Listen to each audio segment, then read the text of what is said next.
how to overcome imposter syndrome using self-concept techniques so that you can allow yourself to feel safe to manifest your next level. I had a few people requesting a video on this subject, so here is your answer, my friends. And in this video, I've taken some notes. I'm going to break it down into 3 steps. So stay with me, take notes, and after you finish watching the video, let me know which of the 3 things really spoke to you, which you're going to take away, implement, and use to change your life for the better. So first off, what is imposter syndrome? It's when you don't feel good enough. You're taking action, but on the inside, you're feeling like you don't belong there, like you're not good enough, like you don't have the skills or the experience to be doing what you're actually doing. You're giving a presentation at work, but you're scared that everyone's going to see through the illusion of your job title or the suit that you're wearing and discover and realize that you're actually a complete phony who doesn't know what they're talking about. Whereas in actual fact, you do know what you're talking about. That's your own mind feeling like you're not actually deserving or worthy of doing what you're doing. Maybe you're a teacher or you're a coach, or there's people who look up to you, rely on you, ask things of you, and you're doing it, you're delivering the goods, but on the inside, you're feeling like, oh my God, what if people actually discover the truth about me, which is that I'm just this super imperfect human who's got loads of flaws and hasn't got everything figured out yet. So the first thing I'm going to share with you that I think would really help, because it helped me when I discovered this, is that imposter syndrome is so common. And the chances are the people who you put on a pedestal, the people who you look up to, they suffer from imposter syndrome sometimes too. I'm one of them.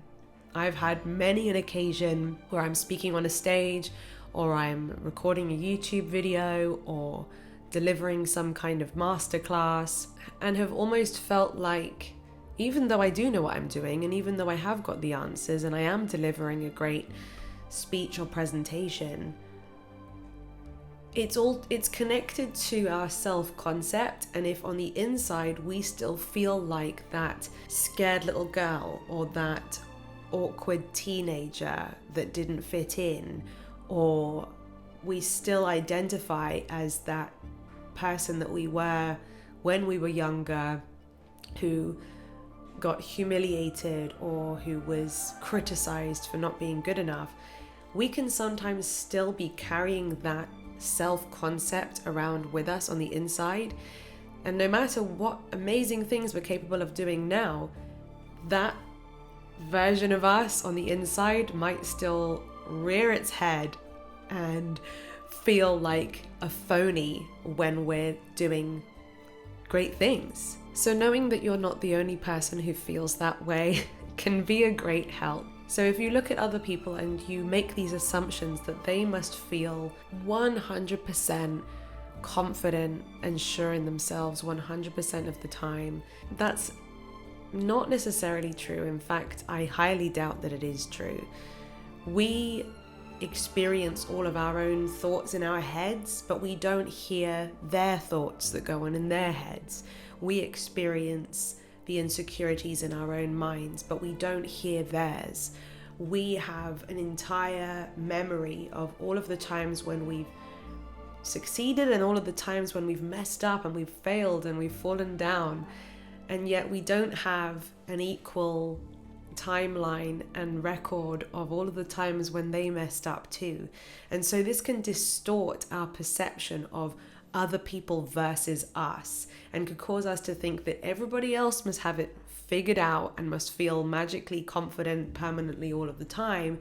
And because you experience all of your emotions and you experience all of your thoughts, it can be easy to make the wrong assumption that you are so much less qualified and less confident than everybody else around you. So to share some examples of when I've felt imposter syndrome, in case it can help you too. At the beginning of my YouTube journey, when I didn't have any subscribers, I didn't have many views on my channel, I felt like an imposter then, because I felt like, who am I? Why should anybody listen to what I have to say? Do I deserve to speak confidently and use my voice when the numbers suggest that nobody cares or that I'm just a beginner at this? And so those kinds of fears and insecurities lived in my brain when I was at the beginning of my YouTube journey. But fast forwards to when I got my 100,000 subscribers plaque as a result of getting millions of views. People around the world were watching my videos and some of them were choosing to press subscribe. Let me tell you something.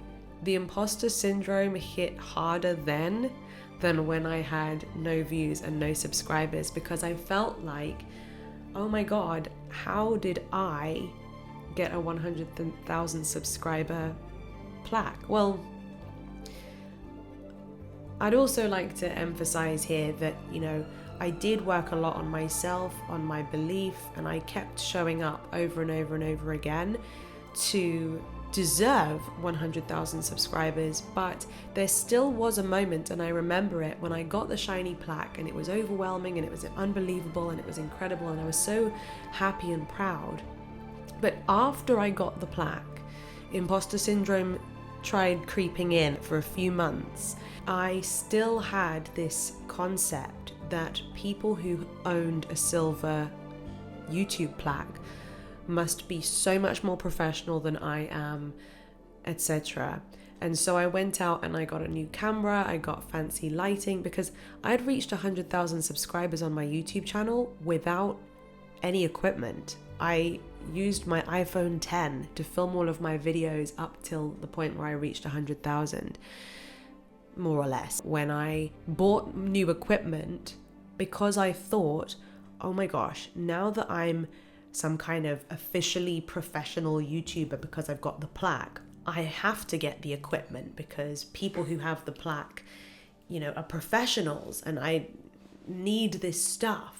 It was basically coming from a place of feeling insecure and totally forgetting temporarily that, hang on, maybe I reached 100,000 subscribers, well, not because I had the fancy equipment, but because my message was valuable, because people resonated with my content. And I failed to even acknowledge to myself that, hey, hang on a second, if you reached 100,000 subscribers without the fancy equipment, that should say something to you about the quality of your message. So anyway, it took me a few months after I reached 100,000 subscribers to figure that out, and I actually created a video when I realized it called I've Been Focused on the Wrong Thing, just on my iPhone with no fancy editing, no fancy equipment. And in that video I shared that I'd been holding myself back, I'd been self-sabotaging, I'd been feeling burnt out, I'd been struggling to record videos, I'd been feeling unmotivated or letting the thoughts kind of take me away from being consistent. I was struggling to come up with good ideas, and it was all because I was feeling like an imposter, and I was feeling like I suddenly had to be someone different, someone 10 times better to deserve having that plaque.